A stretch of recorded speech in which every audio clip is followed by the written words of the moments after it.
मजबूत दिफा किसी भी कौम का फख्र है और नाकाबिले तस्खीर दिफा मुल्क दुश्मनों के सीने पर मूंग दलने के मुतरादिफ है। जहां दुनिया भर में एटमी हथियारों की दौड़ जारी रही, वतन अजीज और इसके तमाम हुक्मरानों ने हमेशा अमन को ही अपना शिआर समझा।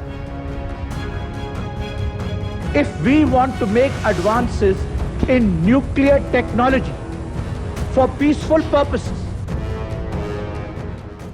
पाकिस्तान के एटमी प्रोग्राम की बुनियाद तो 70 की दहाई में वजीर आजम जुल्फ़िकार अली भुट्टो ने रखी, मगर पाकिस्तान 2 दहाइयों तक किसी भी इंतहाई कदम पर जाने से गुरेज करता रहा।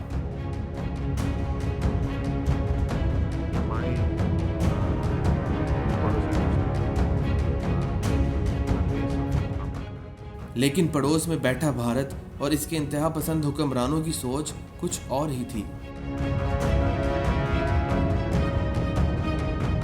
जब बॉर्डर पर छेड़छाड़ और गैर जरूरी जंगों से ना बन पाई तो हिंदुत्वा के नजरिए के पुजारी भारतीय वजीर आजम अटल बिहारी वाजपेयी ने तमाम हदें पार करने का फैसला किया। कुर्ता धोती में मलबूस मासूमाना शक्ल के हामिल भारतीय वजीर आजम वाजपेयी की मकारी उस वक्त खुलकर सामने आई जब उनकी मंजूरी से भारत ने मई 1998 को एक बार फिर अपने एटमी हथियारों का तजर्बा करके खित्ते में ताकत का तवाजुन बिगाड़ा और स्माइलिंग बुद्धा से होता हुआ भारत का एटमी प्रोग्राम शक्ति 1, 2, 3, 4, 5 के नाम से किए जाने वाले 5 एटमी धमाकों तक पहुंच गया और भारत ने खुद को जौहरी ताकत डिक्लेयर कर दिया। These tests conducted today were with a fission device, a low yield device and a thermonuclear device. 5 एटमी धमाके करने के बाद भारत एक मर्तबा फिर इस खुशफहमी में मुब्तला हो गया कि वो खित्ते का ठेकेदार बन गया है, मगर पाकिस्तान ने इंतहा पसंद भारत का गरूर एक मर्तबा फिर खाक में मिला दिया।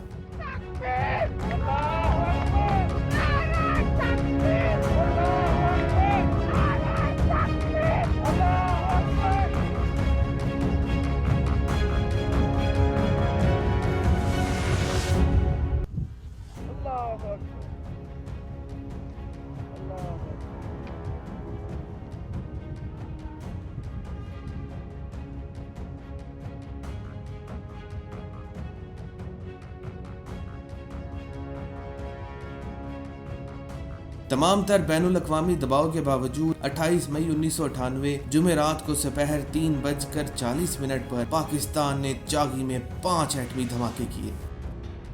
30 मई 1998 को पाकिस्तान ने एक और एटमी धमाका करके भारत के मुंह पर एक जोरदार तमांचा मारा और ये पैगाम दिया कि पाकिस्तान हर तरह से अपने दिफा में भारत से एक कदम आगे है। पाकिस्तान का एटमी प्रोग्राम हमेशा पुरअमन रहा और पाकिस्तानी हुक्मरान ताकत और दिफाई ज़रूरियात के तहत ही बासूल तौर पर कदम उठाते रहे। दुनिया इस बात को तस्लीम करती है कि खित्ते में एटमी हथियारों की दौड़ शुरू करने का जिम्मेदार सिर्फ और सिर्फ भारत है।